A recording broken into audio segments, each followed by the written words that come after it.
Okay, our next performer said she was a believer. Well, after her last act, I'm a Shaliever. Please welcome Shalina. Anyway, you know, I was talking a little bit about being a new Muslim and stuff and how hard it is. Okay, it's been 20 years, I know, but still. And you know, you want to fit in, right? And so you try to show a bit of skin anywhere you can, right? And then, you know, you wear cool scarves with skulls all them, you know? And so people at work think, you know, you're really cool, and you're like, yeah, I'm thinking about the afterlife, right? You know, and I just don't wear it at the airport. I want to make my flight, for sure, you know? And so, you know, in my introduction in the beginning, they said I work at a union, and so I have a few colleagues in the audience, and I'm going to embarrass the heck out of them by having them raise their hands. Can you guys just raise your hands? All right, yes. All right, so it's good to make fun of the Muslim community, but it's good to make fun of some other people as well. So here's your chance. So, you know, when I started working at the union, everybody says brothers and sisters, like, hey brother, hey sister. I'm like, wow, I'm in the Muslim community, right? This is so great. And then I go to a meeting and everybody starts swearing, okay? Union people swear, okay? And like, how am I gonna go about, you know, getting around this? Because it's almost like you have to fit in, you have to swear. So like, okay, well, I was thinking, where does swearing come from? It's the fact that you're really frustrated. You're so frustrated, you have to get something out of your system, right? So I was thinking about the stuff that frustrates me. Stephen Harper.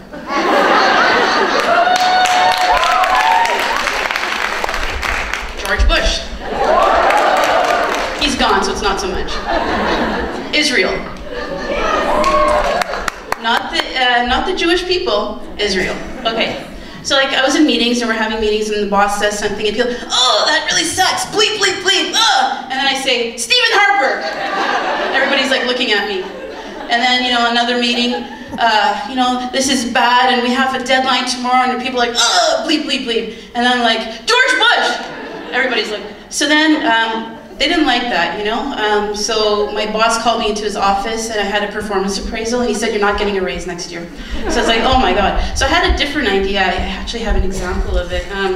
I just put on a piece of paper, you know, the signs for swearing, you know, like exclamation mark, whatever. So then whenever there's a meeting, like the president has asked us that we need to get this ready. And then I would just put this up. Everybody would be like, bleep, bleep, bleep, bleep. And I'd be just... And then my boss called me in the office again. He said, you're not getting a raise for 5 years, that's it. So, you know, the people that I work with, they're just amazing people, right? They're my brothers and sisters. And interestingly, in the Muslim community, we say brothers and sisters, and we talk behind everybody's back. That's okay. It happens in the unions too. So, you know, they have some profound questions, my colleagues at work, you know, really profound questions, mind-boggling, you know, like philosophical questions. Questions like, how long is your hair?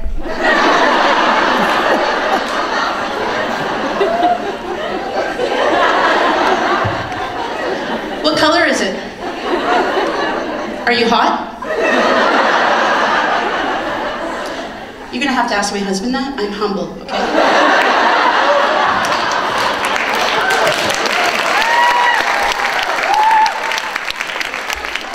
And then they ask me, what's that you're wearing on your head?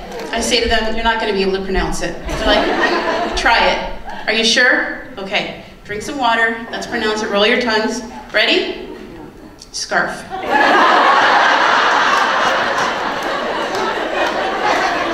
They're like, what? Scarf? I'm like, yeah, scarf. You don't get it, right? Does it make you feel better? Okay, scarf.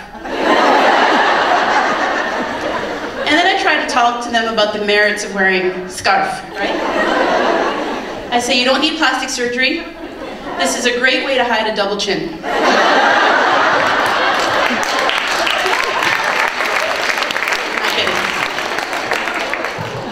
You know, the other thing that's really hard is gossip. Okay, you're not allowed to gossip when you're Muslim, right?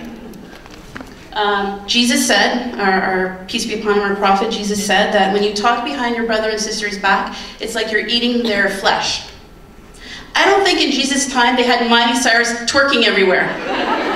Because according to me, I think you can talk behind the backs of celebrities at least. Okay, I won't talk behind your back, but if Brad Pitt is doing a commercial and he looks like he hasn't taken a bath in 3 years and he's reading a text, it sounds like it's an alien, I think I can talk behind his back. Okay? Or if you have Angelina Jolie and she's on the red carpet, 90 pounds, and she's putting her foot out like this, I think I can talk about that. I think I'm alive. Okay? So then I figure I'm just going to get a religious opinion. So I call the imam at the mosque. So I want to know if I'm doing the right thing, right? And I love the mosque, as you already know. So I call him and he's like, hello. And I'm like, yes, imam, like, can I come in? I just need to get a legal opinion. Well, you mean a fatwa? Yes. Okay, I didn't even know. It's like a legal opinion for those who don't understand. Okay. So he's like, yeah, sure, come. And I'm like, where do I meet you? And we both said at the same time, basement? Yes.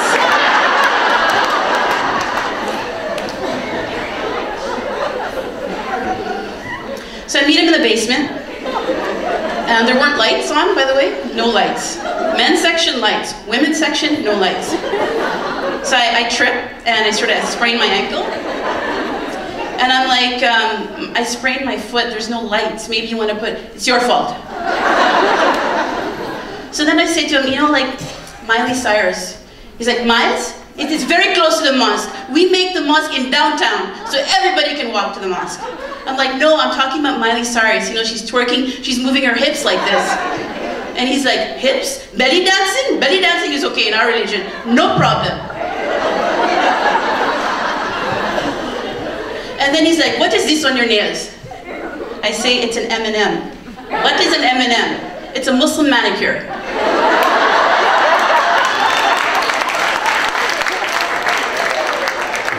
He's like, the water is not supposed to, the water is supposed to through. I said, this is new kind of nail polish. It goes through.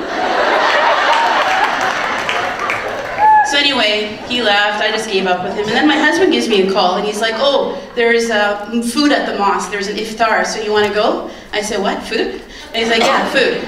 And I'm like, what kind of food? And he's like, samosas. And I'm like, juggling, human rights, samosas, human rights, samosas. Samosas wins every time. And at the iftar, you know, you go every day, and I figured out a system how to get more food, okay, at iftar, because basically you get a little plate, and then you're starving, right? You're starving. You just want to go into a corner like a pack of dogs and just eat, right? And everybody's just really eating politely, and you just want to go.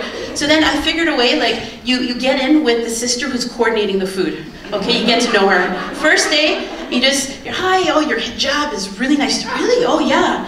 And then you don't ask if you want to help her because she wants to be in control, and she wants to control everybody around her, so you don't ask that.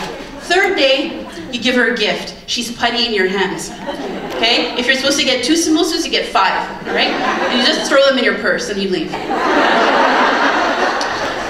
And the other thing that was really hard was when I first became a Muslim, I didn't understand this whole school of thought, and there's different, you know, there's reformists, and then there's, you know, the Wahhabi, like in Saudi Arabia, and you've got reformers, and I didn't understand that. So I go to the mosque one day and somebody's saying, oh, you can't wear pants. Another day, oh, you need to wear a skirt, you can't, or you can wear pants, it's okay. Or if you're doing this thing, don't worry about it, I'll explain it later. If you're doing this thing, no, you have to do it this way, or no, you can't. Or, okay, you put your hands on here, then not instead of here. So I was just so confused one day. I was in the mosque, I was wearing a skirt, I had pants underneath, so I was covering those bases. And then I had my hands here, and then I was doing hands here, and all that. And then I was just so confused. Like, people thought I was having a heart attack. They sent me to emergency. Exactly, that's what happened. So, and you know, you just want to fit in all the time. You know, you get invited to these Christmas parties, right? And you're always a designated driver.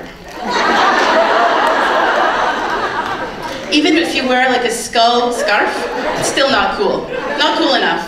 So one day I thought, I'm gonna have a good time this year. So I had a glass of water, and I'm like, yo, this is so much fun. I'm having a good time. Good time, you know, doing all this stuff. And everybody was looking at me, and then like, they thought I had a problem. They threw me in rehab. And the reason they did that is I found out later, it was a non-alcoholic party. That was embarrassing. More embarrassing than praying towards McDonald's. So then I go into rehab and I open the door and I have a roommate and her name is Lydia Lowen. I don't know, sounds familiar. She looked like a celebrity I know, anyway. So I'm like, okay, she's white, check. She could become a Muslim, check. And then jackpot. So then I'm just thinking of my house in paradise. Is it going to be Ashcroft? Is it going to be Phoenix? What kind of model home I'm going to get, right? I'm thinking all those things. Because, you know, in Islam, if you try to convert somebody, you get a house in paradise, right? So, right. So I'm telling her about Islam, and I said, okay, well, first of all, you have to fast 1 month of the year during Ramadan. She's like, oh, that's okay. I starve every day. I starve myself every day. I'm anorexic. That's cool.